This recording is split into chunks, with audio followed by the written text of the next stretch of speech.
وحده والصلاة والسلام على من لا نبي بعده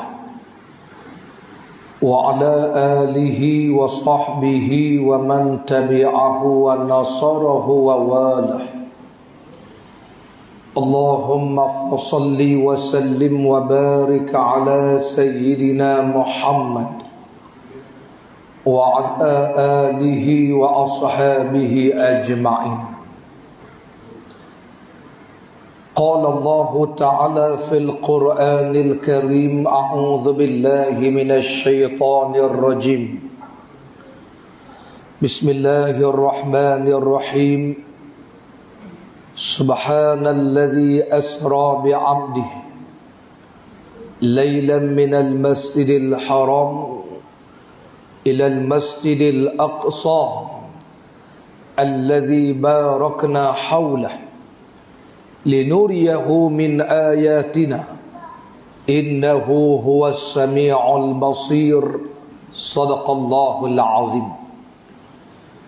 Allah Ta'ala berfirman yang bermaksud Maha Suci dialah Allah yang memperjalankan hambanya pada malam hari daripada Masjidil Haram ke Masjidil Aqsa yang kami berkati sekitarnya supaya dapat kami tunjukkan bukti-bukti tanda-tanda kebesaran kami. Sesungguhnya dialah Allah yang maha mendengar lagi maha melihat. Yang saya muliakan pengurusi majlis pada malam ini, pengurusi surau dan ahli jawatan kuasa, tuan-tuan imam, tuan-tuan Bilal, tuan-tuan haji, puan-puan hajah, ibu-ibu, bapa-bapa, anak-anak, hadirin hadirat muslimin muslimat yang dirahmati Allah Subhanahu wa taala. Alhamdulillah, pertama-tama dan selama-lama kita merafakkan puji dan syukur pada Allah dapat kita berhimpun malam ini untuk membincangkan satu tajuk yang biasa kita dengar, iaitulah Isra' dan Mi'raj. Dua benda yang akan kita bincang, satu Isra', satu Mi'raj. Hadirin para jemaah yang dirahmati Allah Ta'ala sekalian, sebelum saya nak panjangkan tajuk kita malam ini,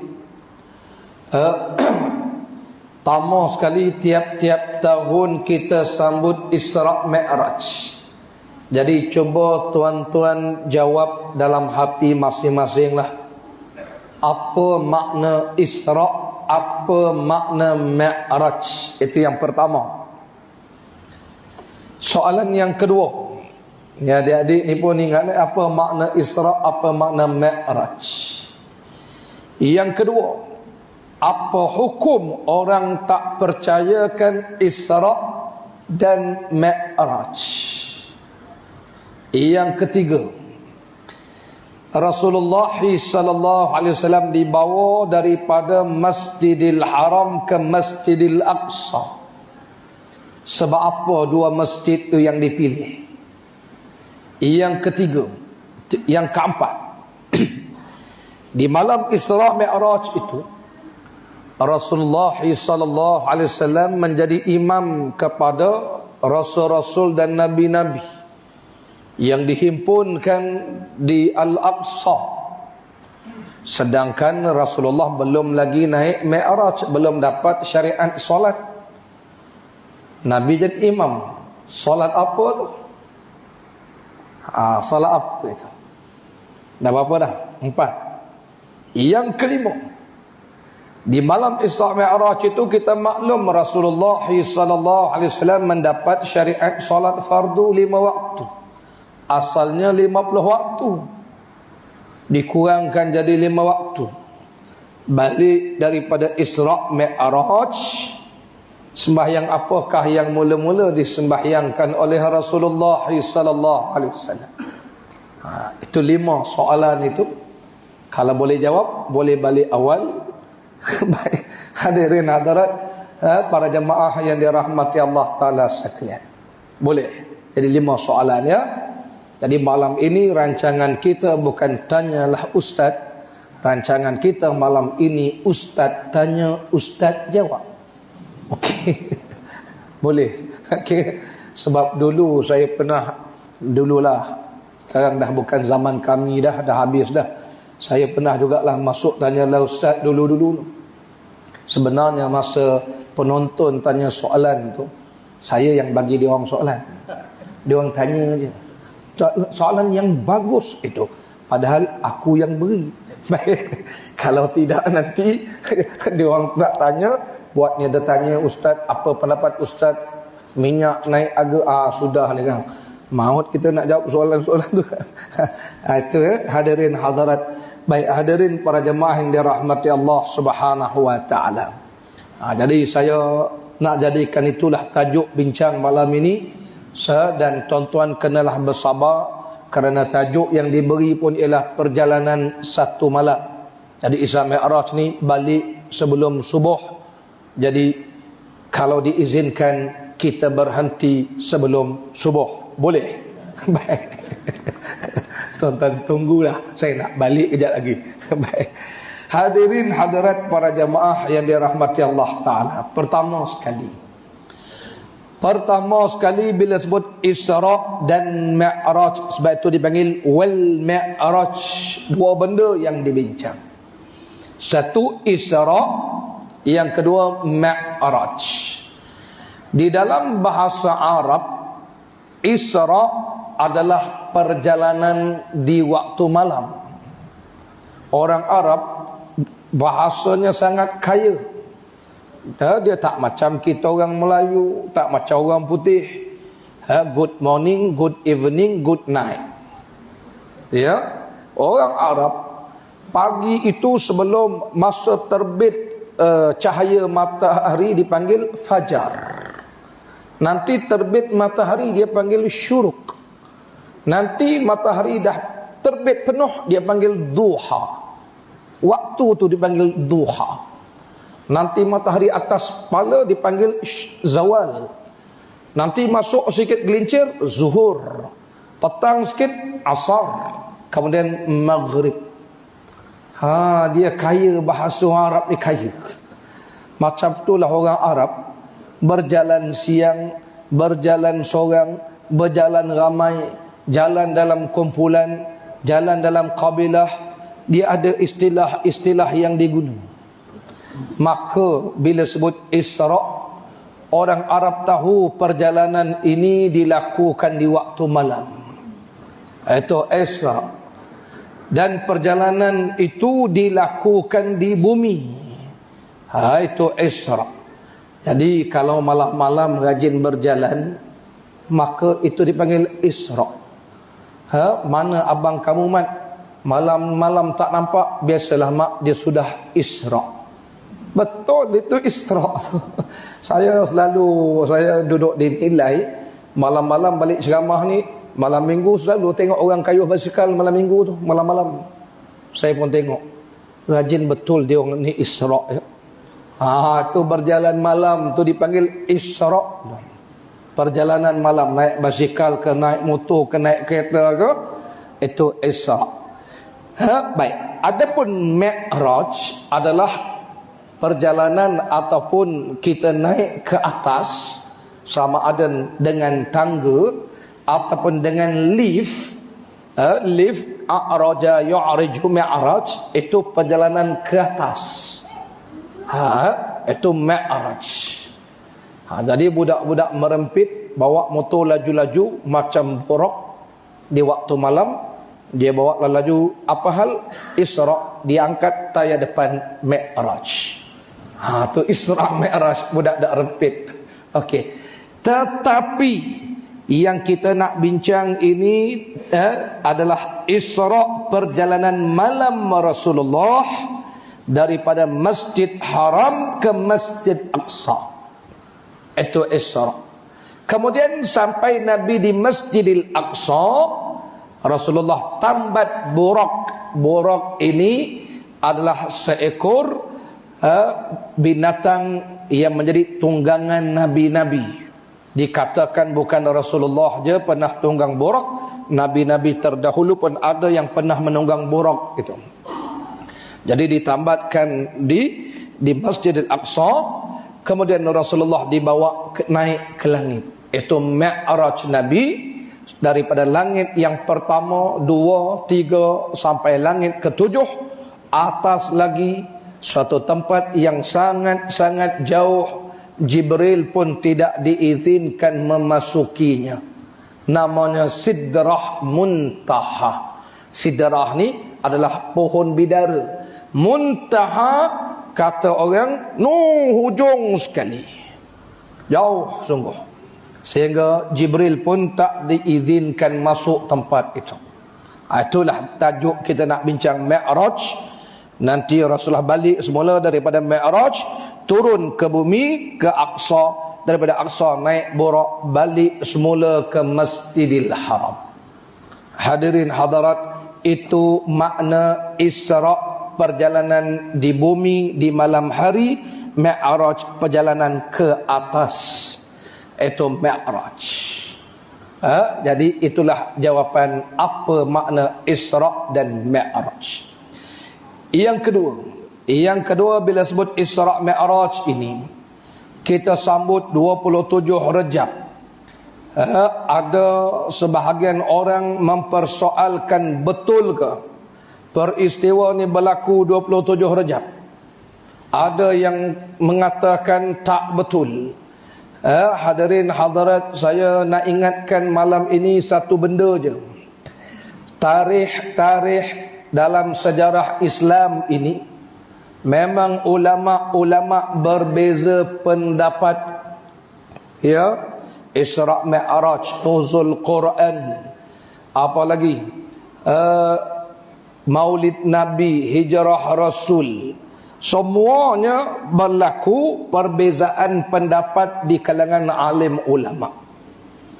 Ya, saya sebut ni sebab hari itu sambut Maulid Nabi 12 Rabiul Awal, ada yang tulis dalam internet, FB, Insta, ini tak betul, yang betul 9 Rabiul Awal. Sambut Ramadan ni besok, sambut nuzul Quran, kita sambut 17 Ramadan, tak betul, yang betulnya 24 Ramadan, 22 Ramadan. Jawapannya, semua pendapat itu betul. Kerana ulama-ulama berbeza-beza cara mengira tarikh itu. Kalau dah semua betul, maka yang kita pakai ini, Isra' Mi'raj 27 Rejab, Maulid Nabi 12 Rabiul Awal, nuzul Quran 17 Ramadan, hijrah Rasul berlaku pada akhir bulan Safar, Nabi sampai Madinah 12 Rabiul Awal. Ini pendapat majoriti ulama, dipanggil pendapat jumhur. Maknanya awak nak ikut pendapat minoriti, itu awak punya pasal lah. Tapi janganlah kata yang kita ni tak betul. Allah Rabbi, sampai berkelahi-kelahi pula duk tuduh kita tidak ikut sunnah, tarikh tak betul. Apa baranglah korang ni kata. Bukan apa tuan-tuan, kita berkelahi benda-benda begitu, tak ada faedah pada kita. Benda ni namanya khilaf. Khilaf ni berbeza pendapat. Senang je, beza pendapat ni semua betul. Cuma dia ikut pandangan lain, kita ikut pandangan lain. Yang kita ikut pandangan majoriti. Itu je. Sama juga dengan kunut subuh. Dia tak nak baca kunut subuh, dia ada pendapat dia. Kita baca kunut subuh, kita pun ada dalil kita. Sama-sama mengamal sunnah. Tak bolehlah dia kata dia ikut sunnah, kita ni bid'ah masuk neraka. Tak kena, itu yang saya tegur Syekh. Kita duk kelahi-kelahi kunut-kunut ni sampai berpecah belah kita. Tahu tak orang KL banyak tak baca kunut tahu? Terkejut dia orang. Kenapa KL banyak Wahabi ke Ustaz? Tidak. Habis tu dia orang tak bangun subuh. Tu dia orang tak baca kunut. Yang turun flat tu ada 2,000 orang, yang turun subuh 20 orang aja tu. Yang 2,000 lagi tu kau tak kisahkan, tak bangun subuh.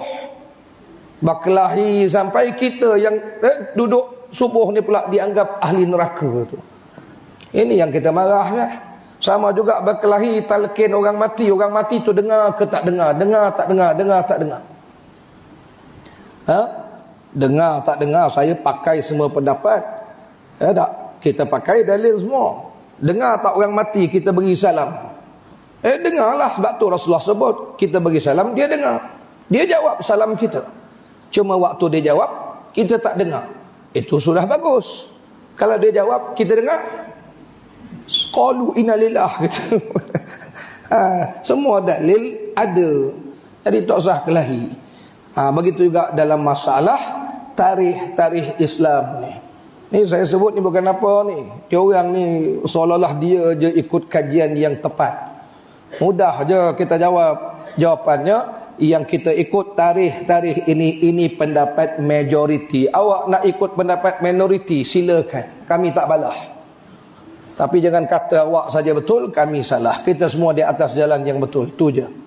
Sebab tu kalau tuan-tuan baca Isra Mi'raj ni, banyak pendapat. Setengah ulama berpendapat berlaku 3 tahun sebelum hijrah. Ada pendapat berkata berlaku 1.5 tahun sebelum hijrah. Ada pendapat berkata berlaku 6 bulan sebelum hijrah. Ada pendapat yang lain pula Isra Mi'raj berlaku 2 kali. Sekali sebelum hijrah, sekali lepas hijrah pula. Ada pula yang berkata berlaku di bulan Ramadan. Ada pendapat kata berlaku di bulan Rabiul Awal. Ada pendapat kata berlaku di bulan Rejab. Kalau nak bincang Syekh, tak habis masa situ je kita. Semua betul tu. Yang penting sambut Isra Mi'raj, itu je. Yang penting sambut lahir Nabi. Hadirin hadirat, itu yang kedua. Baik, itu tentang tarikh. Yang kedua, apa hukum kita ni tak percaya Isra dan Mi'raj ni? Oleh kerana 2 benda yang dibincangkan ni tuan-tuan, 2 benda. Maka ayat tentang Isra, ingat apa Isra? Perjalanan di waktu malam dari Masjid Haram ke Masjidil Aqsa. Disebutkan secara jelas dan nyata dalam surah Al-Isra ayat yang pertama. Allah Ta'ala berfirman, Subhanalladzi asra bi'abdih laylan minal Masjidil Haram ila Al-Masjidil Aqsa. Disebut tak nama Masjid Haram? Sebut tak nama Masjid Aqsa? Sebut. Kata para ulama, Allah sebut terang-terang. Tiba-tiba dia kata, aku tak percaya. Kafir orang tu. Kerana ayat ini adalah ayat yang sifatnya qat'i subut dilalah. Qat'i. Ayat itu ayat yang sudah, kata orang kampung saya, qat'i ini ayat itu dipanggil ultimated, you know. Ultimate. Orang tahu juga apa ultimate? Mu'tamad. Tak boleh pindah ayat itu. Allah sebut terang-terang, minal masjidil haram ilal masjidil aqsa. Jadi oleh kerana dah jelas, maka alim ulama sepakat mengatakan, sesiapa yang mempertikaikan Isra' Nabi daripada Masjidil Haram ke Masjidil Aqsa, dia kata aku tak percaya, kafirlah orang itu. Berbeza dengan Mi'raj ke langit. Adapun Mi'raj ke langit itu, kata para ulama, ayatnya tidaklah qat'i, tidak mu'tamad, tidak ultimated, tidak mu'tamad. Ayatnya dalam istilah usul fiqh kita panggil, dalam tafsir dipanggil ayatnya ayat zanni. Maka orang tak percaya Mi'raj ke langit, ulama menghukumkan tidaklah dia jadi kafir, tetapi jadilah dia fasik, orang berdosa besar. Itu kalau nak perincikan, mempersoalkan Isra' dan Mi'raj.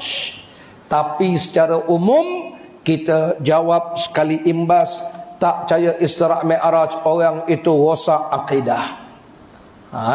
Tapi kalau nak perincikan kenapa tak percaya Isra itu jadi kafir, tak percaya Mi'raj jadi fasik berdosa besar, kerana ayat Quran ini ada ayat yang sifatnya mu'tamad dan ada ayat yang sifatnya dipanggil zanni. Tuan-tuan dengar istilah tu pun cukuplah. Nak sebut dalam bab-bab begini, banyak lagi yang kita nak kena belajar tu. Jadi itu yang dihukumkan oleh para ulama kita. Taib. Itu dua benda, tak percaya Isra, tak percaya Mi'raj. Yang ketiga, mengapa Allah Ta'ala memilih perjalanan Rasulullah sallallahu alaihi wasallam daripada Masjidil Aqsa, daripada Masjidil Haram ke Masjidil Aqsa. Hadirin hadirat para jemaah yang dirahmati Allah, kita kena ingat sejarah dua masjid ini.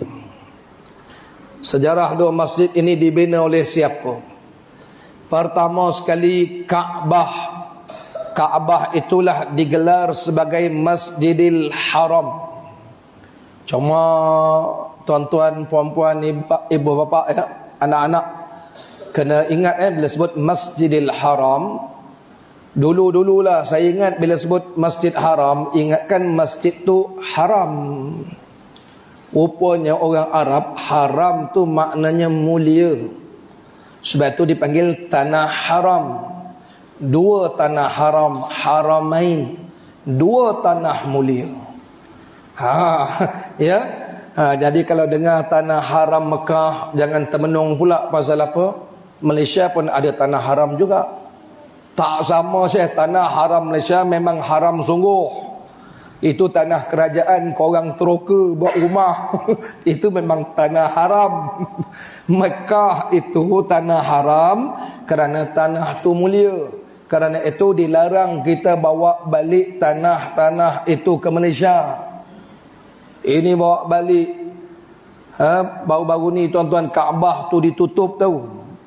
Kaabah tu dia letakkan divider dengan apa nama tu, kon besar tu. Tuan-tuan tahu sebab apa?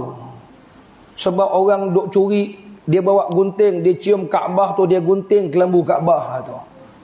Itu kan tempat mulia. Tak? Kenapa dia curi? Nak ambil berkat. Ambil berkat pun janganlah curi. Curi tu haram. Yalah tuan-tuan, habis kapet kita nak berkat, ambil kapet masjid, gunting sikit, itu namanya haram. Kalau dah berlubang, tambah sikit, orang Melaka ni ke haram. Haram jadah betul. Sama jugalah kelambu Kaabah tu pergi gunting pasal apa? Itu kan tanah haram, itu kan tempat mulia, mana boleh ambil buat balik.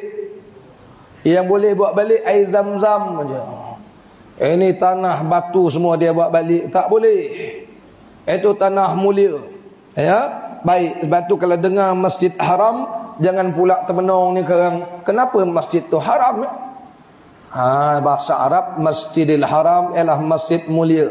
Sebab tu bas tu, konduktor tu, kalau dia nak masuk tanah haram, dia jerit haram, haram, haram, haram.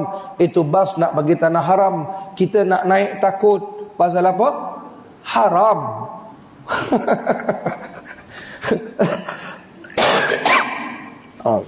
Itu cerita tanah haram.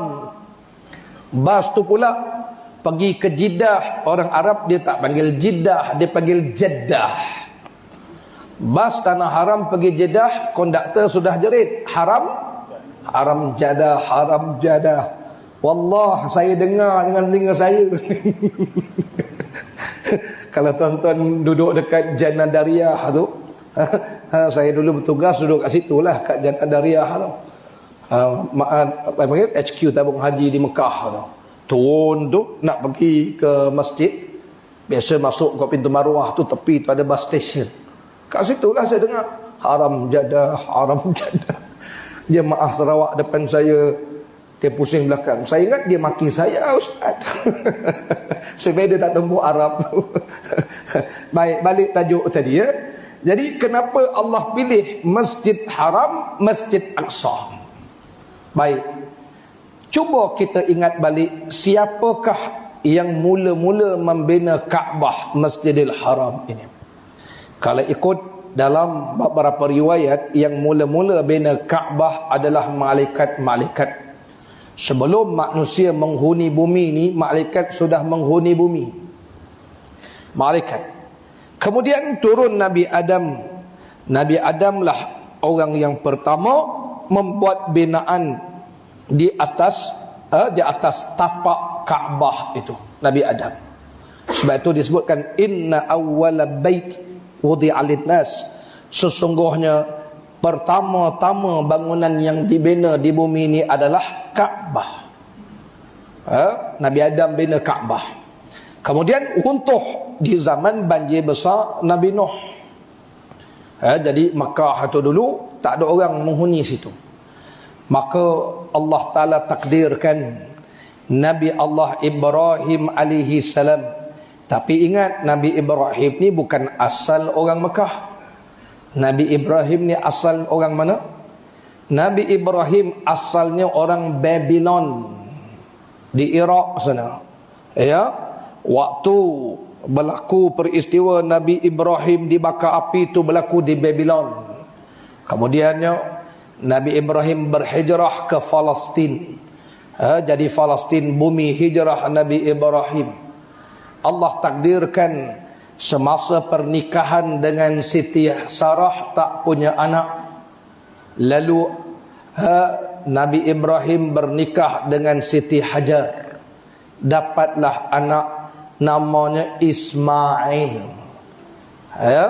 Dapat anak namanya Ismail. Allah uji Nabi Ibrahim itu. Allah sebut dalam Quran, Allah berfirman, bagaimana firman Allah Ta'ala, wa idzibtala Ibrahim rabbuhu bikalimatin fa'atammahun. Dan ingatlah ketika Allah menguji Nabi Ibrahim alaihi salam, Nabi Ibrahim ni laksanakan segala ujian Allah Ta'ala. Antara ujiannya tuan-tuan, dahlah bernikah tak dapat anak, nikah dengan Siti Hajar. Saya baca dalam tafsir Ibn Katsir, waktu Nabi Ibrahim dapat anak dengan Siti Hajar tu, usia Nabi Ibrahim sudah 90-an tu. Jadi bapak-bapak umur 70-an bertenang je. Faham?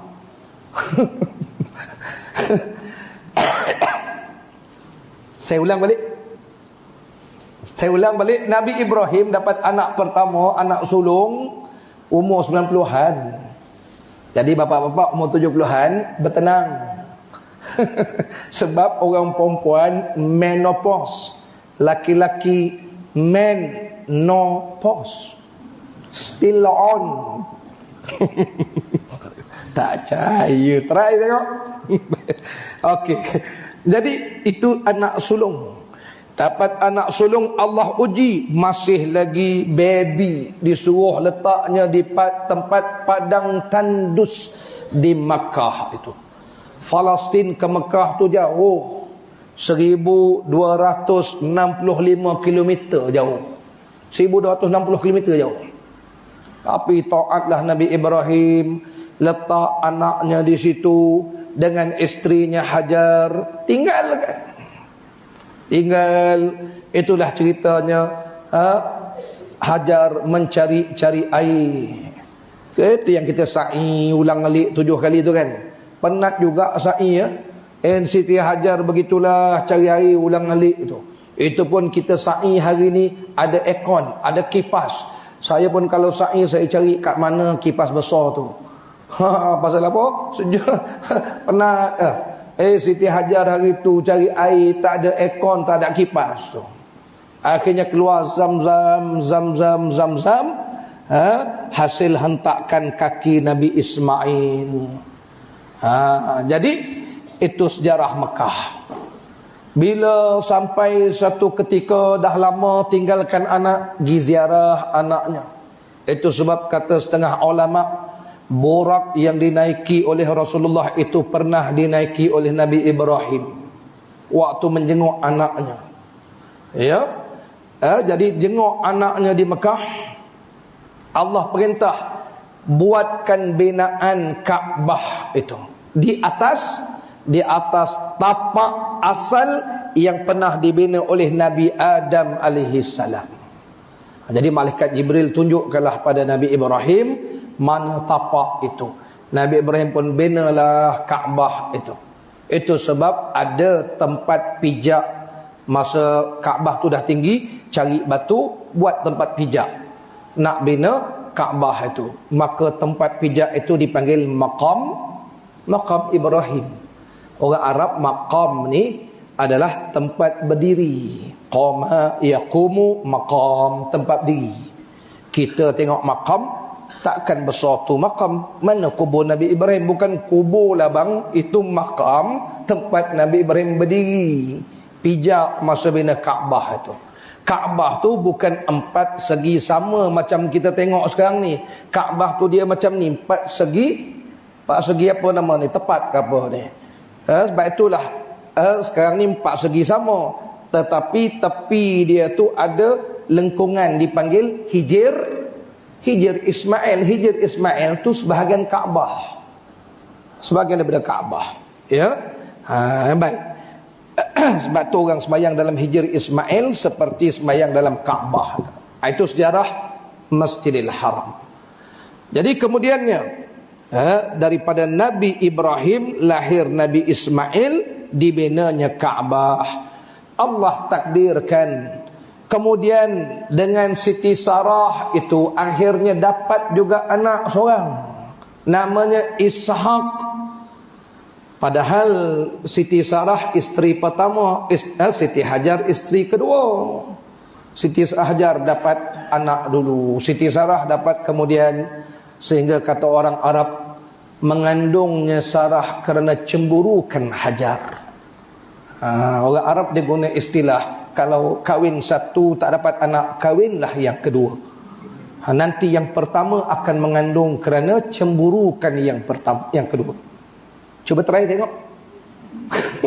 Masalahnya yang pertama tu dah 8 orang ustaz.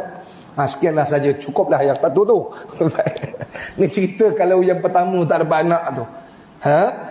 Betul, akhirnya Siti Sarah dapat anak namanya Ishak. Masa tu Siti Sarah dah tua dah. Panjang cerita dalam Quran ni. Ya, ketawa Siti Sarah sebab malaikat bawa berita, kamu akan yubashiruki. Diberikan berita gembira pada kamu, nanti kamu dapat anak namanya Ishak. Tahu Siti Sarah belakang tabir tu sebab rasa tua dah, tapi Allah berkuasa. Jadi dengan Nabi Ishak itu Nabi Ibrahim binalah Masjidil Aqsa. Rasulullah SAW pernah ditanya, berapakah beza usia Masjid Haram dengan Masjidil Aqsa? Lalu jawab Nabi SAW, lebih awal Masjidil Haram 40 tahun daripada Masjidil Aqsa. Jadi dua-dua masjid ini dibina oleh siapa? Nabi Ibrahim. Daripada Nabi Ibrahim dan anaknya Ismail terbinanya Masjidil Haram, dan disitulah lahirnya zuriat Nabi Ismail, iaitulah Nabi kita Muhammad sallallahu alaihi wasallam. Jadi Nabi Muhammad ini adalah keturunan Nabi Ismail, maknanya Rasulullah itu cucu cicit keturunan Nabi Ibrahim. Daripada Nabi Ibrahim dan anaknya Ishak dibinanya Masjidil Aqsa. Jadi daripada Nabi Ishak itu lahir Nabi Ya'qub. Daripada Nabi Ya'qub lahir Nabi Yusuf. Daripada Nabi Ya'qub lahir Nabi-Nabi yang ramai dari kalangan Bani Israel. Itu sejarah Bani Israel di Palestin. Ya, batu Rasulullah pernah sebut, Nabi-Nabi kami semuanya bersaudara. Maka Nabi Ibrahim dipanggil bapa Nabi-Nabi, Abul Anbiya, Nabi Ibrahim. Jadi Allah nak tunjukkan bahawa kedua-dua masjid ini adalah tempat ibadat kepada Allah Subhanahu wa taala.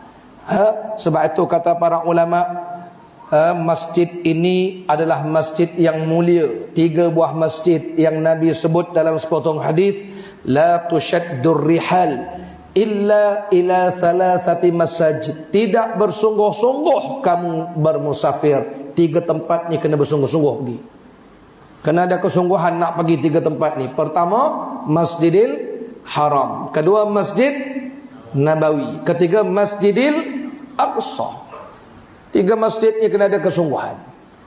Cuma hari ni Masjid Aqsa je tak boleh masuk.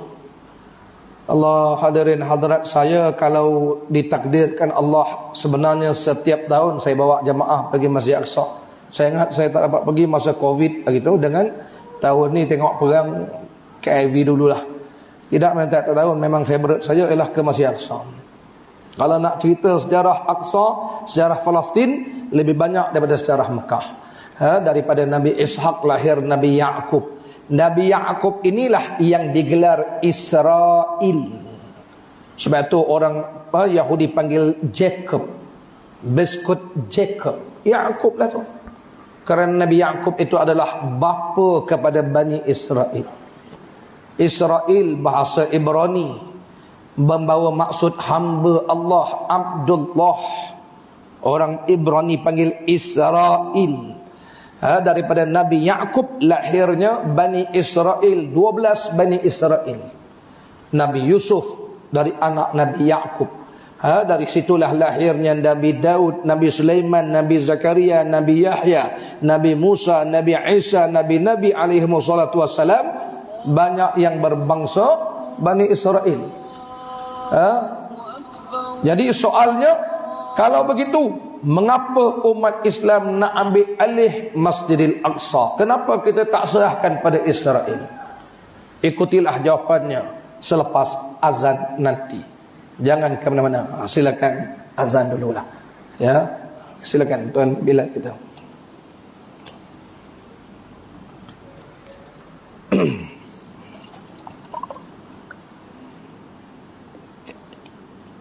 Sila.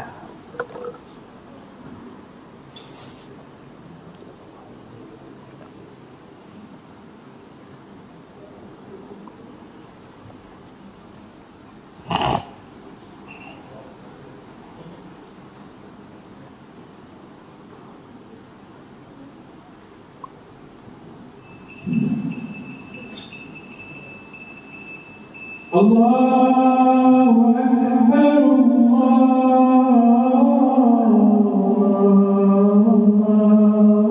Allahu Akbar, Allahu Akbar. Allahu Akbar,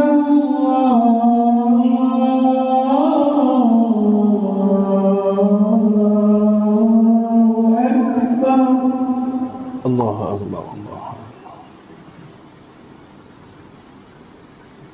أشهد أن لا إله إلا الله أشهد أن لا إله إلا الله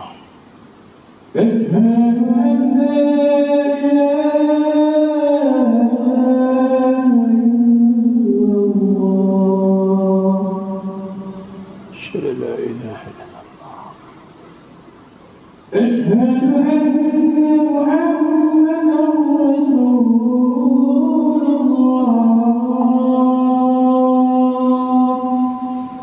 أن محمدا رسول الله أشهد أن محمدا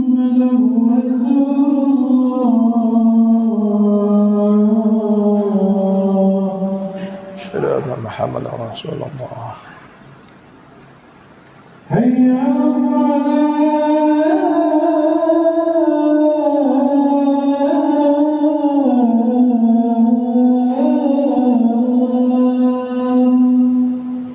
لا حول ولا قوة حي على الصلاة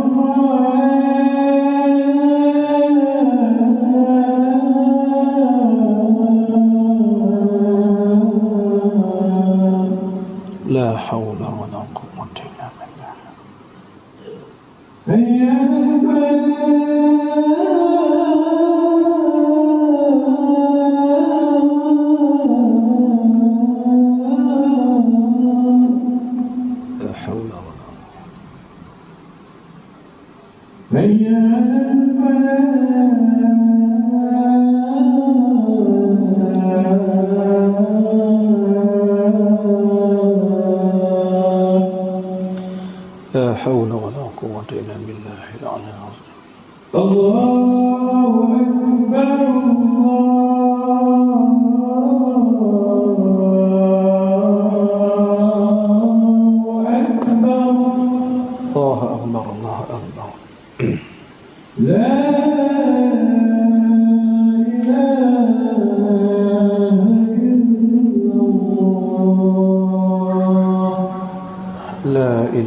illallah Muhammadur Rasulullah sallallahu alaihi wasallam.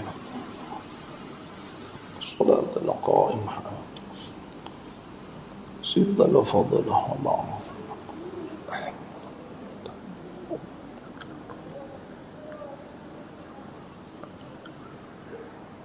Sidang jamaah yang dirahmati Allah Subhanahu wa taala. Jadi Allah Ta'ala perjalankan Rasulullah daripada Masjidil Haram ke Masjidil Aqsa. Sebelum itu Allah Ta'ala bawa Rasulullah melihat Tayyibah, yaitulah Madinatul Munawwarah, tempat yang akan menjadi hijrah Rasul sallallahu alaihi wasallam. Kemudian Rasulullah pergi ke Bukit Tur Sina di Mesir. Kemudian barulah ke Palestin di Al-Aqsa itu. Kerana nak ditunjukkan ini tempat-tempat mulia. Jadi Al-Aqsa itu kita ingat sejarahnya adalah tempat Nabi Ibrahim dan Rasul-Rasul Nabi-Nabi. Banyak Nabi-Nabi ni Bani Israel. Saya ingat kalau kita lihat Nabi bangsa Arab 5 orang je, lain Bani Israel. Nabi bangsa Arab ni Nabi Hud, Nabi Saleh, Nabi Shu'aib, Nabi Ismail, Nabi Muhammad sallallahu alaihi wasallam. Yang lain Bani Israel.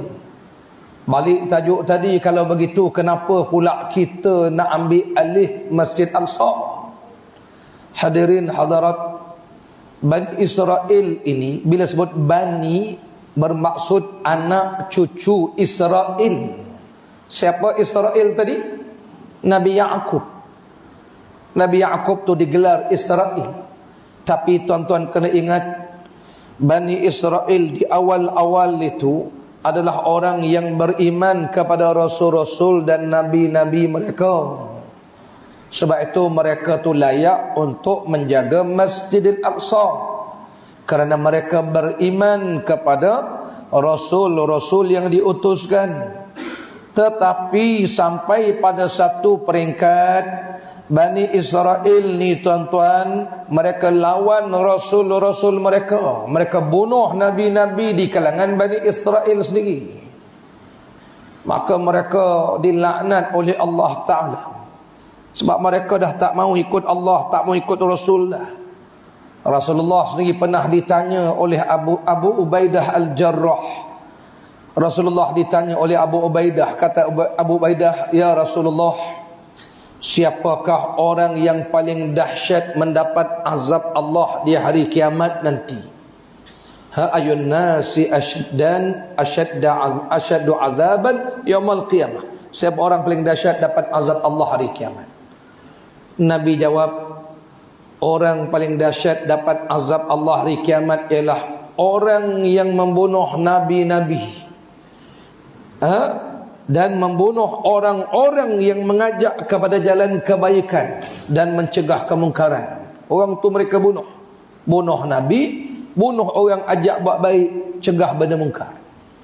Lalu Rasulullah baca firman Allah dalam surah Ali Imran ayat 21, innal ladzina yakfuruna biayatillah, sesungguhnya orang yang kafir dengan ayat-ayat Allah, wa yaqtulunan nabiyyina bighairi haqq, dan membunuh nabi-nabi dengan jalan yang tak dibenarkan, wa yaqtulunal ladzina ya'muruna bil qisti minan nas, dan membunuh orang yang mengajak kepada keadilan di kalangan manusia, fabashirhum bi'adzabin alim, berikan kabar gembira untuk mereka azab yang pedih. Lalu Nabi berkata, Nabi pun bersabda kepada Abu Ubaidah, "Ya Abu Ubaidah, kamu tahu tak, Bani Israel ni dulu pernah membunuh 43 orang nabi-nabi dari kalangan mereka di waktu siang hari dalam satu tempoh masa. Satu masa, 1 jam tu dia bunuh nabi-nabi dia, 40 orang, 43 orang. Datang 170 orang Bani Israel yang lain yang beriman, tegur tindakan mereka. Sebab apa bunuh nabi-nabi kita ni? 170 orang yang tegur tu, petang hari mereka bunuh semua sekali. Itu Yahudi, tuan-tuan, Bani Israel ni. Sebab itu Allah sebut lu'inal ladzina kafaru min Bani Israel ala lisani Daud wa Isa bin Maryam. Dilaknat Bani Israel itu, dilaknat orang yang kafir dari kalangan Bani Israel, dilaknat atas lisan Nabi Daud dan di atas lisan Isa bin Maryam. Jadi oleh kerana mereka ni buat benda jahat, bercanggah dengan perintah Allah Ta'ala, bunuh Nabi-Nabi, mereka dipanggil orang yang kafir, maka mereka tak layak lagi menjaga Masjidil Aqsa. Maka itu umat Islam ambil alih di zaman Sayyidina Umar Al-Khattab, kerana Allah berfirman, innama ya'muru masajidallah, sesungguhnya yang layak untuk memakmurkan rumah Allah man amana billah wal yaumil akhir, orang beriman pada Allah dan hari akhirat. Jadi Yahudi-Yahudi ni, Israel ni, Bani Israel ni, mereka laknat, mereka dilaknat, mereka khianat. Sebab tu mereka tak layak jaga Masjid Aqsa. Sama jugalah Masjidil Haram. Dulu Masjid Haram tu tempat ibadat Nabi Ibrahim dan anaknya Nabi Ismail. Lepas wafat Nabi Ibrahim diteruskan oleh Nabi Ismail. Lepas wafat Nabi Ismail, orang bawa masuk berhala ke Mekah tu. Akhirnya menyelewengkan ajaran Nabi Ibrahim, diselewengkan. Allah bangkitkan Rasulullah, betulkan balik ajaran Nabi Ibrahim. Itu yang Rasulullah dihina, ditohmah, dimaki, dicaci, nak dibunuh, sehingga membawa hijrah Nabi ke Madinah. Kemudian Rasulullah balik semula ke Mekah tahun 8 Hijrah, bebaskan kota Mekah, buang berhala-berhala, kerana yang boleh menjaga Kaabah orang beriman saja.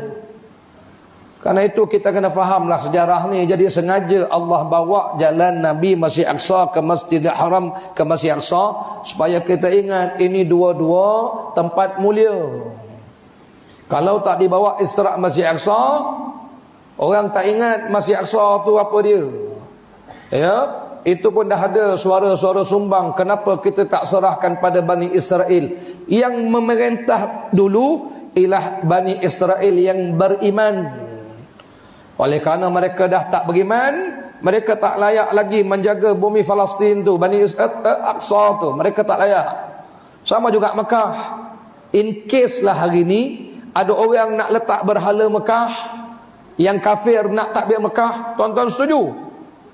Bukan marah, bagi tahu. Kata para ulama, begitulah cinta kita pada Mekah dan Madinah, cinta kita pada Masjid Haram dan Masjid Nabawi, begitulah cinta kita kepada Masjidil Aqsa. Ini tiga masjid ni, tiga beradik. Batu semayang di Masjid Haram berapa ratus pahala? 100,000 pahala. Semayang di Masjid Nabawi berapa pahala? 1000 pahala. Semayang di Masjid Aqsa berapa pahala? 500 kali ganda pahala. Allah, hadirin hadirat, ini nak faham sejarah ni ya. Jadi itu sejarahnya. Jadi kalau tak sebut Masjid Aqsa, tidaklah jadi perbincangan umat Islam. Sebab itu hari ini orang pertahan Masjidil Aqsa, mulia mereka. Sebab itu orang-orang di Palestin tu mereka gembira dan bangga, kamilah orang sebagai benteng terakhir umat Islam. Yang kita pula kat sini serahkan balik pada Israel. Ku hantar pun kau tahu ni kau. Bukan marah ni, bagi tahu orang Melayu pun lebih kurang je macam Israel perangai. Tuan-tuan okey lah, tuan-tuan faham. Ni cerita ada suara susumbang ni. Itu tak sebut lagi. Ada yang tanya, Ustaz, betul ke dekat Aqsa tu ada kuil Sulaiman? Saya marah sungguh. Nabi Sulaiman tu bukan bina kuil. Nabi Sulaiman tu dia bina masjid. Kuil pula. Kuil ni tempat orang kafir sembah berhala tu panggil kuil. La ilaha illallah. Orang Melayu pun terpengaruh, ada kuil Sulaiman situ, dia kata. Allah, tuan-tuan, nabi-nabi ni kan Allah sebut dalam Quran, likulli ummati rasul an ya'budullah wajtanibut taghut. Tiap-tiap umat ada rasul. Apa tugas rasul? Ajak manusia sembah Allah. Itu sebab dia panggil masjid, tempat sujud kepada Allah. Jadi jangan lagi cakap ada kuil Sulaiman, mana ada korang. Itu Nabi Ishaq bina masjid. Jadi Masjid Aqsa itulah tempat ibadat Nabi-Nabi, Rasul-Rasul alaihimu salatu wassalam. Lepas tu malam Isra Mi'raj tu Rasulullah bersembahyang dengan Nabi-Nabi situ. Nak tunjuk semua Nabi itu sembah Allah. Nak beritahu semua Nabi itu Islam, Muslim Nabi-Nabi ni. Kena faham situ dulu. Ya, Allahu Akbar. Nabi-Nabi semua bersolat. Iaitu sebabnya Allah jadikan sebab hijrah Isra Mi'raj Masjid Haram ke Masjidil Aqsa. Kenapa tak semayang dekat Masjid Haram? Kenapa semayang Masjid Aqsa? Nak tunjuk situ tempat yang menjadi kiblat umat Islam di awal-awal. Semua Nabi-Nabi kiblatnya situ dulu. Jadi Rasulullah jadi imam malam tu. Berapa ramai Nabi-Nabi? Kita belajar dalam ilmu tauhid, Nabi-Nabi ni jumlahnya 124,000 orang Nabi. Betul? Betul? 124,000 orang Nabi. Penuhlah Masjid Aqsa malam tu. Satu. Dalam Nabi-Nabi itu, Nabi-Nabi yang ramai, 313 sahaja dipilih jadi Rasul. Tak semua Nabi jadi Rasul. Maknanya ada lagi yang duduk tingkat tinggi namanya Rasul. Dalam 313 tu pula tak semua kita kenal. Tapi walaupun tak semua kita kenal, 25 orang wajib kenal. Tak kenal, rosak akidah kita. Menunjukkan 25 ni lagi tinggi darjat dia. Tak kenal dosa kita. Dalam 25 ni pula ada 5 yang digelar sebagai ulul azmi. Ada lagi tingkat ulul azmi. Dalam 5 ni, ranking pertama Nabi Muhammad, Nabi Ibrahim, Nabi Musa, Nabi Isa, Nabi Nuh. Dalam 124,000 Nabi, ada 313 Rasul, ada 25 yang wajib kita percaya, ada 5 Nabi yang dipanggil ulul azmi. Tiba-tiba Rasulullah dipilih jadi imam. Menunjukkan hebat Nabi Muhammad ni tahu. Tiba-tiba orang Melayu kata, kami tak nak ikut Muhammad, kami nak ikut Ayapin. Engkau ni teruk betul lah. Tuan-tuan, I cannot brain lah. Kita kena kenal lah Rasulullah ni mulia sungguh. Tuan-tuan, imagine Nabi-Nabi, tuan-tuan, Rasulullah jadi imam. Kita kalau jadi imam masjid apa negara pun rasa besar dah. Siapa tu? Imam masjid negara Malaysia. Kalau dapat imam Masjid Haram, lagi gah kita. Ustaz tu pernah jadi imam Masjid Haram tu. Sungguh saya pernah jadi imam Masjid Haram dan saya pernah jadi imam Masjid Nabawi. Tuan-tuan jangan terkejut. Masa tu kami bertugas. Jadi datang lambat. Imam dah sudah sembahyang. Tu yang saya jadi imam kat Masjid Nabawi tu. Dengan kawan tu lah, lambat datang. Kita bertugas lambat datang. Dah sembahyang dah. Okey, aku imam komat. Hebat imam Masjid Nabawi tu. Itu sejarah. Masjid Aqsa pun saya jadi imam Masjid Aqsa. Sama lah kes tadi. Masjid Aqsa tu, masa tu datang kita buat sembahyang jamak. Selesai kita buat sembahyang jamak tu. Itu main kat belakang tu, baca kuat main-main barang tu. Baik. Itu pun rasa bangga dah. Ini kan pula jadi imam kepada Rasul-Rasul Nabi-Nabi, tuan-tuan ya. Jadi muliakanlah Rasulullah ni, tuan-tuan, muliakanlah Rasulullah ni. Boleh faham ni? Nak tunjuk kenapa Allah pilih Rasulullah jadi imam. Nak tunjuk pada umat Rasul ni, banggalah jadi umat Rasulullah. Ini nak ikut Ayapin lah, nak ikut itulah, nak ikut ini. Ada pula yang cakap baru ni, saya ustaz, boleh tak saya nak ikut Nabi Musa, saya nak belajar Taurat. Seorang pula, saya nak jadi ikut pengikut Nabi Isa, saya nak belajar Injil. Quran pun kau tak kerti baca, Taurat pula yang kau sibukkan. Pening sungguh. Sebenarnya Rasulullah pun pernah tegur sahabat-sahabat zaman hari itu. Sebenarnya tuan-tuan, orang cakap begitu menyinggung Rasulullah tu. Allah sebut dalam Quran, walladzina yu'dzuna Rasulullah lahum azabun alim. Orang menyinggung Rasulullah ni azab pedih untuk orang tu. Tuan-tuan bayangkan cakap depan Nabi, ya Rasulullah, saya tak nak ikut Tuan, saya nak ikut Nabi Musa, boleh tak? Sedangkan Rasulullah tu best of the best, bukan among the best, cream of the cream, you know. I kalau marah, I cakap orang putih, I don't care. Ya, Rasulullah bukan cream among the cream, cream of the cream Rasulullah itu. Ya Allah, tuan-tuan. Jadi ceritanya, Nabi pernah tegur sahabat cakap begitu. Nabi kata, kalau Musa tu masih ada, Musa ikut saya. Musa ikut saya. Mulia Rasulullah ni, tuan-tuan. Baik, itu cerita. Allah nak tunjukkan mulianya Nabi Musa. Nabi kita Muhammad. Kita tak nafi Nabi lain bagus, tapi Rasulullah ni the best. Sebab itu nak ikut ayat pin lah macam-macam orang kita ni. Ibu-ibu, akak-akak, tuan-tuan mana tengok ayat pin? Mana tengok ayat pin? Saya tengok ayat pin, saya tengok saya tengok ayat pin, saya tengok saya, handsome saya. Tu je saya beritahu. Tapi ayah pin pengikutnya 17,000 orang. Peminat saya 17 orang. Itu pun makcik-makcik yang dah expired. Sabar je lah. Ayah pin 17,000 saya follower dia. Sampai anak dara serah di kat ayah pin. Gila ke budak dia kata. Pening kita saya. Balik cerita tadi lah. Jadi Rasulullah jadi imam. Nak gambarkan mulianya Nabi kita Muhammad sallallahu alaihi wasallam. Cuma bila disebut Rasulullah mengimami solat apakah itu? Sampai setakat ini tidak ada alim ulama yang berani menyebutkan bagaimana solatnya. Tak ada yang berani sebut. Sebab kalau baca Quran pun, Nabi Yaqub berwasiat pada anak-anaknya. Kata Nabi Yaqub, aku berwasiat pada kamu jangan tinggal solat. Nabi-nabi bersolat.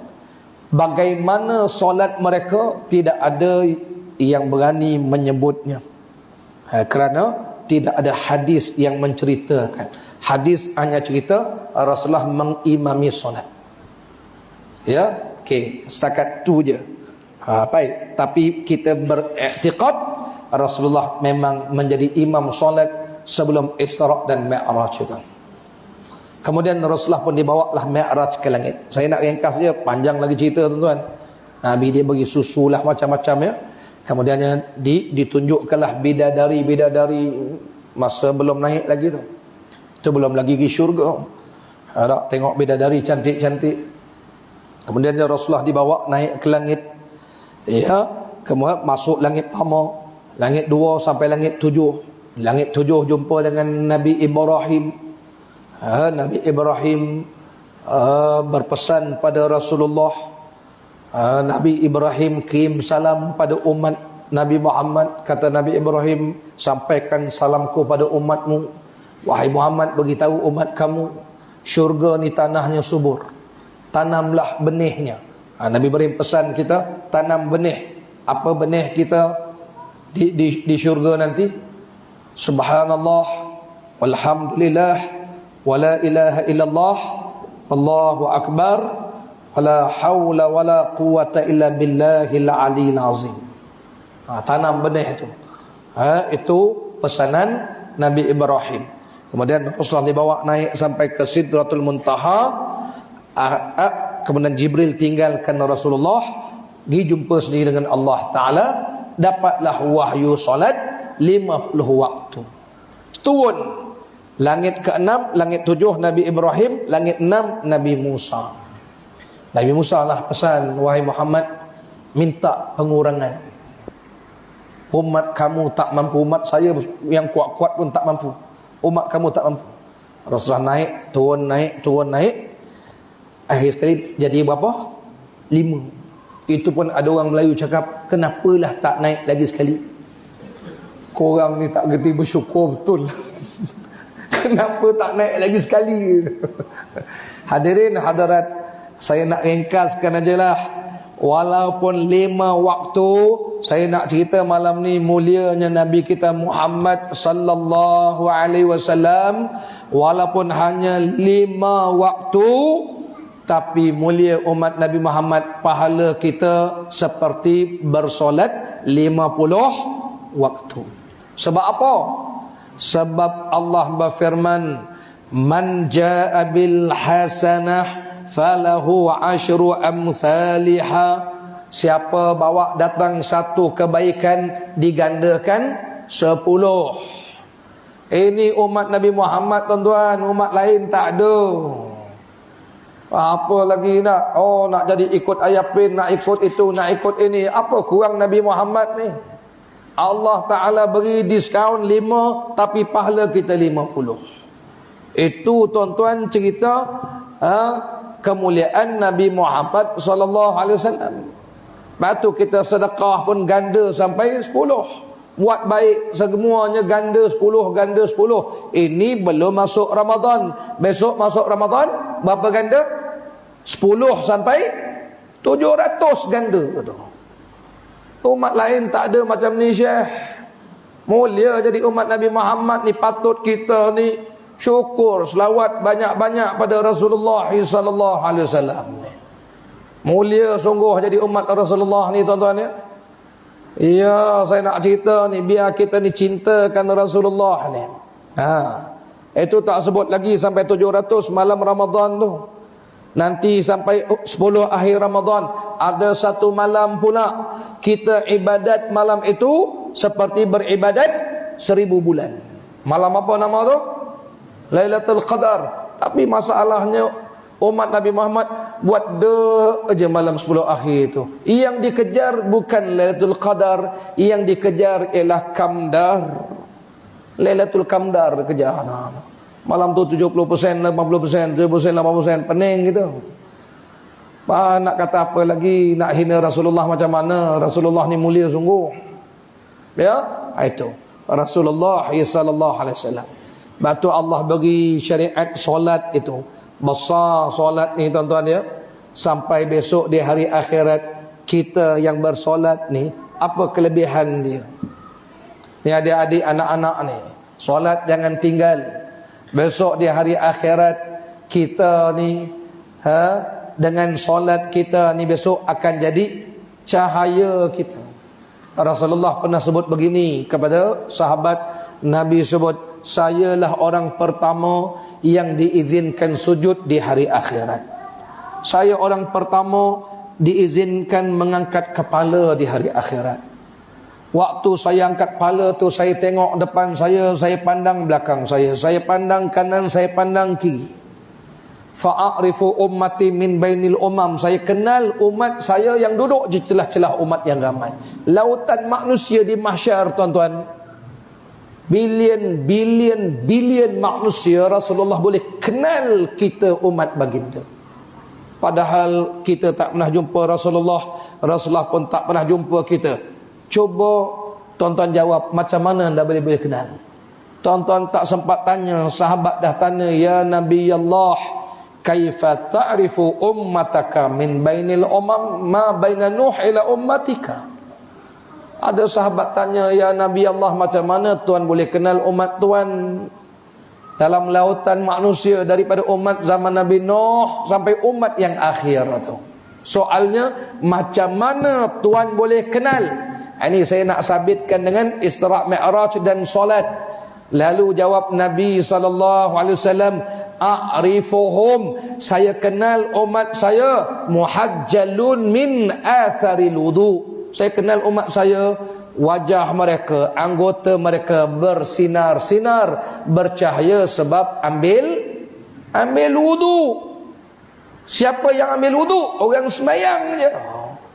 Tak tahulah kalau orang semenyih ni, saya ustaz wudu rajin, mayang malas.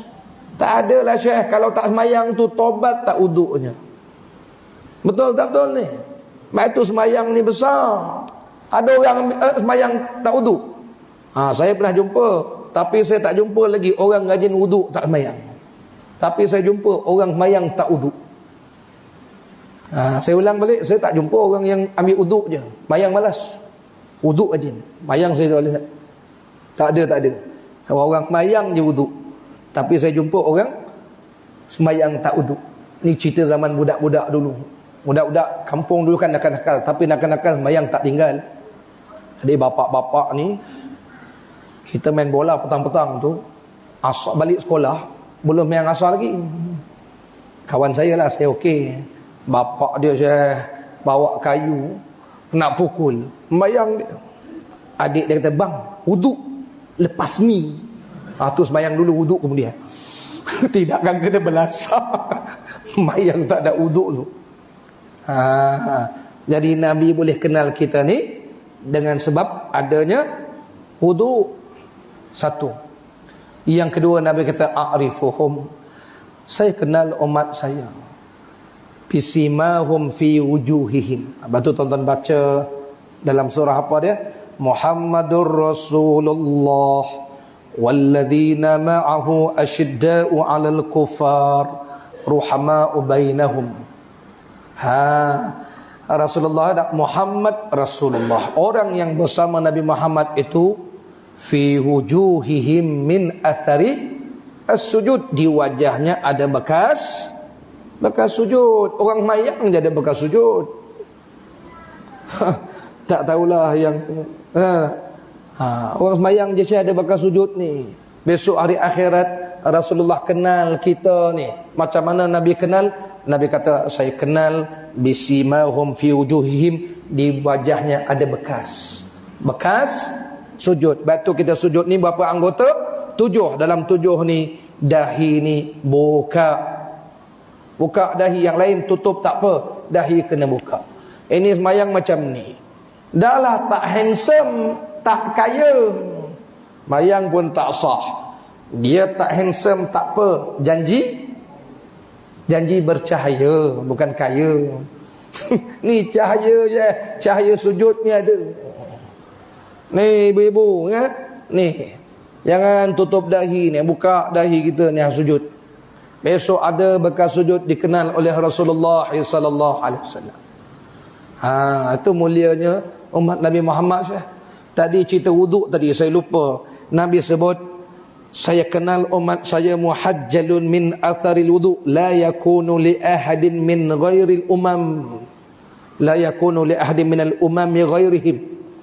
Sabda Nabi, saya kenal umat saya bekas wuduk di anggotanya.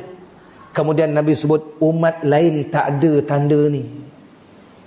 Tuan-tuan tak bangga jadi umat Rasulullah ke? Umat lain tidak ada tanda itu. Tanda apa?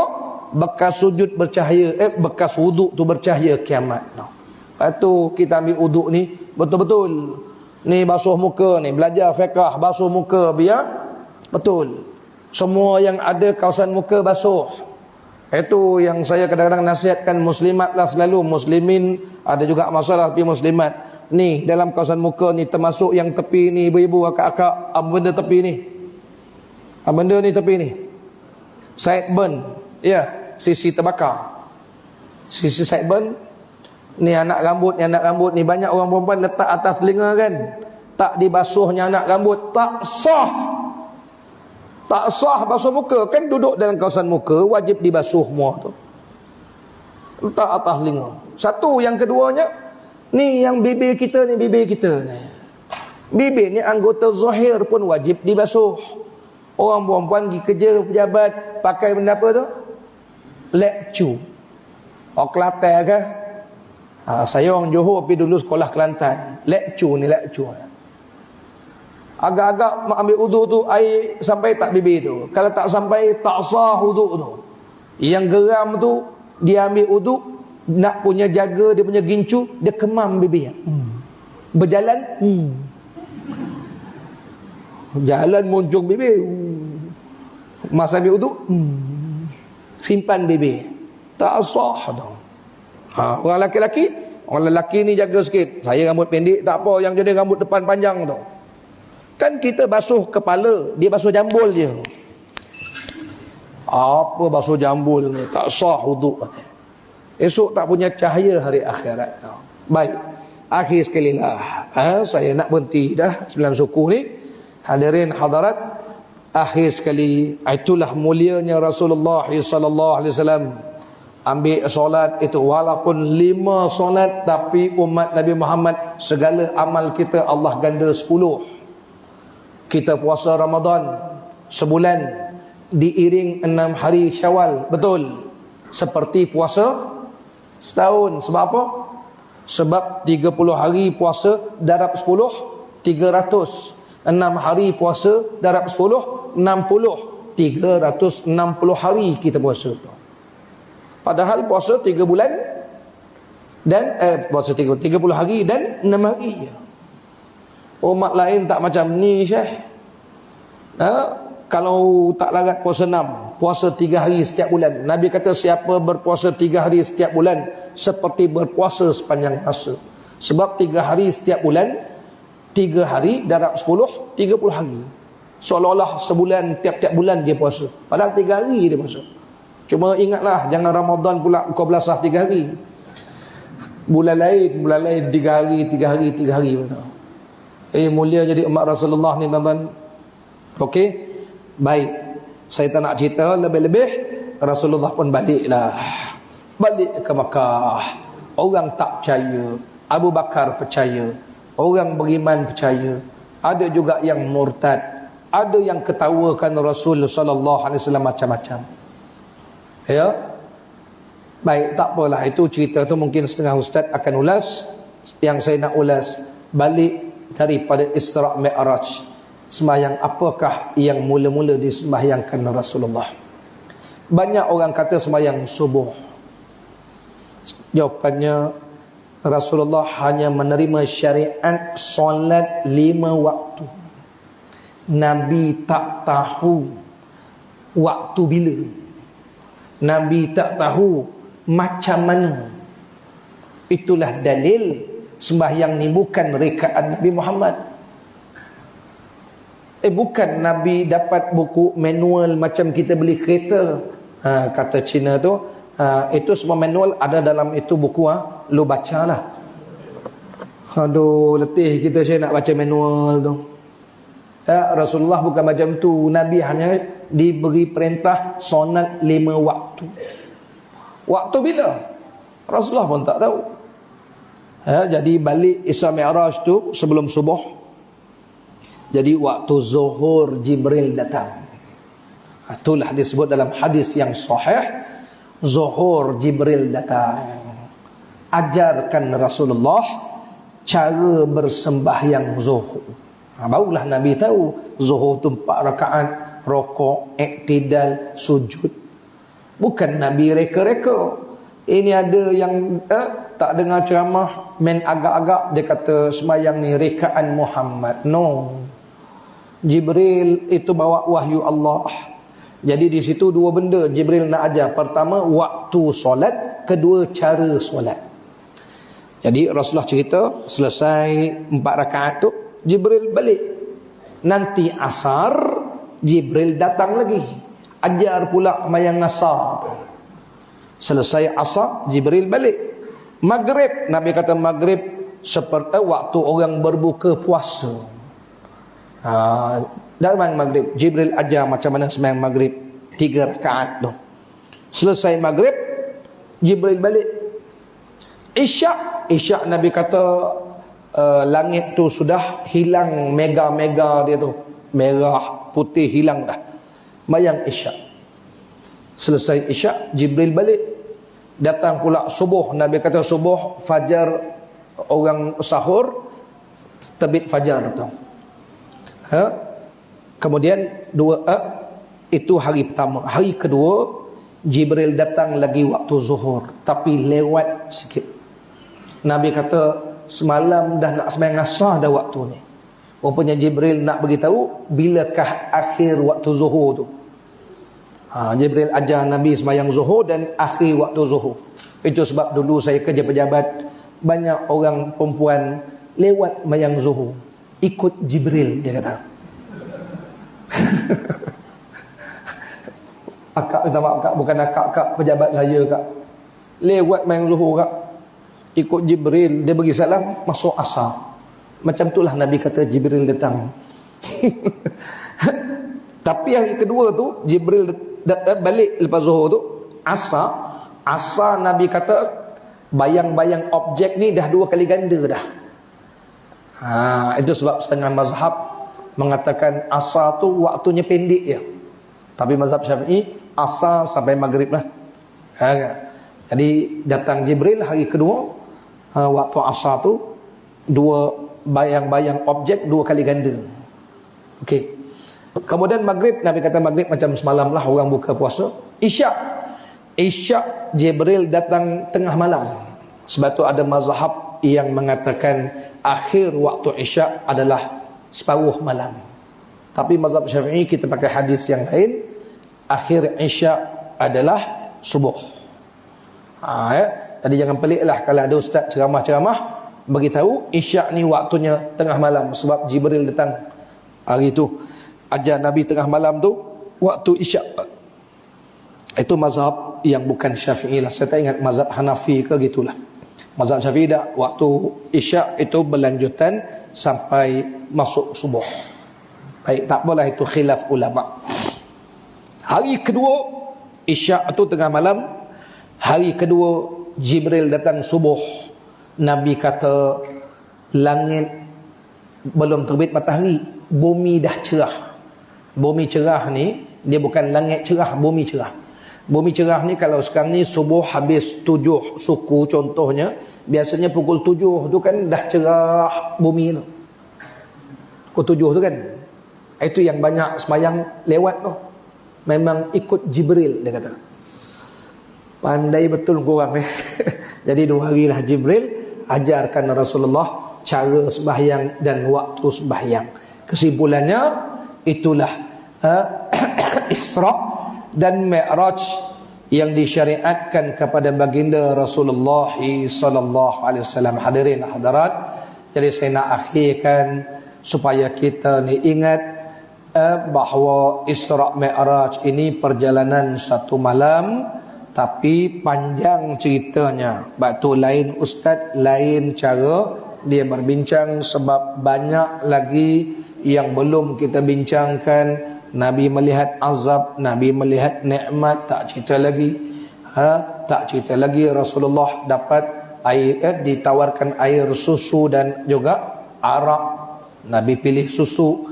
Rasulullah ditunjukkan bidadari. Memang bidadari-bidadari ni semuanya dipanggil.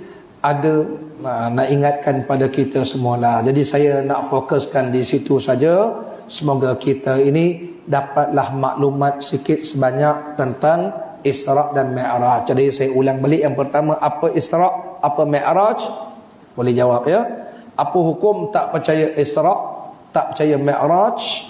Okey. Yang ketiga, mengapa dipilih Masjidil Haram dan Masjidil Aqsa? Yang keempat, Rasulullah sallallahu alaihi wasallam diberikan syariat solat 5 waktu, tapi pahalanya 50 waktu, kerana itulah kemuliaan Nabi Muhammad dan umat Nabi Muhammad sallallahu alaihi wasallam. Dan kemudiannya Rasulullah pun bawa balik syariat solat. Awal-awal Nabi sembahyang adalah sembahyang zuhur. Ada satu soalan yang ditanya, ialah sebelum dapat syariat sembahyang, Nabi tak sembahyang ke? Ikutilah jawapannya siri yang akan datang. Boleh? Saya ringkaskanlah. Banyak orang salah faham. Dia kata sebelum Rasulullah dapat syariat sembahyang, adakah Nabi tak sembahyang? Saya ulang balik, semua Rasul-Rasul bersolat. Jadi Rasulullah sebelum dapat perintah solat fardu, Rasulullah juga sudah bersolat di atas ajaran Nabi Ibrahim. Sebenarnya di Mekah tu, saya dah cerita tadi kan, ajaran Nabi Ibrahim diteruskan anaknya Ismail. Kemudian lepas wafat Nabi Ismail diselewengkan ajaran Nabi Ibrahim. Tetapi masih ada orang yang mengikut ajaran Nabi Ibrahim. Antaranya adalah Waraqah bin Naufal. Sebab itu waktu Rasulullah dapat wahyu, Siti Khadijah kata apa? Kita jumpa Waraqah bin Naufal, kerana dia masih ikut ajaran Nabi Ibrahim lagi. Dan Rasulullah sebelum mendapat wahyu juga di atas agama ajaran Nabi Ibrahim. Itu dikatakan ala millati abina Ibrahim. Maka kata para ulama, sebelum Rasulullah menerima syariat solat fardu, Rasulullah juga sudah bersolat sebagaimana syariat Nabi Ibrahim, al-ashi wal ibkar, di waktu petang dan di awal pagi. Tetapi macam mana solat Nabi tak disebut. Tidak ada satu riwayat pun yang menceritakan bagaimana solat Rasulullah sebelum Isra dan Mi'raj. Cuma kita beriktikad Nabi bersolat di atas ajaran Nabi Ibrahim sebelum Isra dan Mi'raj. Macam tadilah Nabi jadi imam kepada Rasul-Rasul. Kenapa tak ada orang berani sebut? Siapa yang nak sebut? Rasulullah pun tak sebut. Ya, tak ada hadis yang menceritakan. Cuma kita beriman je. Kita beriman mereka bersolat. Wallahu ta'ala a'la wa alam. Sekadar itu saja. Terima kasih atas undangan ini. Mohon maaf tuan-tuan mengambil masa tuan-tuan dalam ceramah khas ini. Salam hormat dari saya, salam perkenalan. Saya Raihan bin Abdul Aziz, tapi saya tidak ada kena-mengena dengan kumpulan Raihan. Itu je. Saya bercakap bercampur-campur kerana saya ni sebenarnya origin saya orang Muar. Orang Muar. Pergi sekolah Melaka. Jadi kalau kasar, orang Melaka lah mengajarnya. Kemudian saya ke Kelantan. Pondok Pasir Tubuh Kota Bawah Kelantan. Kecek Kelantan kau boleh lah. Gu kita belaka. Set kita jangan pecah. Tapi saya orang Johor kan. Dulu masuk ke Kelantan, kita cakap Johor, kena marah kita. Pasal apa? Kita minta kelapa makcik, kelapa sebutir kopek sekali. Kita orang Johor kupas kelapa tu kopek. Makcik termarah minta kopek. Bahaya betul lah. Tapi lah ni jangan boleh belaka lah ni. Go kita belaka lah ni. Dululah awal-awal. Kita orang Johor kan. Kita buah mangga tu kita panggil buah mempelam tau. Buah mempelam, buah pelam. Pergi Kelantan tak jumpa buah pelam, buah pauh ya. Kita minta buah pelai je. Kutem. Kemudian daripada pondok tu saya ke Damsyik di Syria. Sezamanlah dengan Dr. Zul Al-Bakri, Dr. Izzar Arif satu zamanlah dengan saya. Ustaz Wadi Anwar bawah lagi lah. Dia junior. Kami 90-an, dia tahun 2000 ke atas. Cuma Dr. Zul, Dr. Izzar rajin lah. Jadi mufti dah Dr. Zul. Saya ni malas, tidak jadi qadi rasanya ni. Malas jadi macam ni dah. Baik, kemudian saya balik kahwin dengan orang KL. Itu sebab saya pandai cakap KL kan. Orang KL lah. Tapi bapa mentua saya, mak mentua saya orang Parit. Mak mentua orang Bote. Pak mentua orang kampung dusun. Ate biar papa segaya. Dan sekarang saya orang Muar, sekolah Melaka, sekolah Kelantan, kahwin orang KL, mentua saya orang Parit. Saya duduk Negeri Sembilan. Itu sebab saya cakap campur-campur. Orang Negeri Sembilan ajak masuk suku. No. Kita nak masuk penuh. Tak boleh masuk suku. Tak maaf nak pergi. Nak masuk suku tak boleh. Nanti tuanku murka. Okey, hadirin hadirat, salam perkenalannya lah. Semoga Allah rahmati. Saya duduk di Nilai sekarang tuan-tuan. Datanglah Nilai. Kalau pergi Nilai 3 tu, kapek-kapek tu, hello-hello tau. Itu kawasan saya, Abang Long kawasan. Wallahu a'lam bisawab. Semoga Allah pertemukan kita lagi. Bismillahirrahmanirrahim. Muhammad wa ala alihi wa sahbihi wa baraka wa sallam. Walhamdulillahirabbil alamin. Allahumma ja'al jam'ana hadza jam'an marhumah ya Allah. Jadikanlah pertemuan kami ini pertemuan yang Engkau rahmati. Dan jadikanlah perpisahan kami selepas ini terpelihara daripada maksiat dan dosa, terhindar daripada musibah dan bala bencana, terselamat daripada tipu daya manusia dan syaitan yang durjana.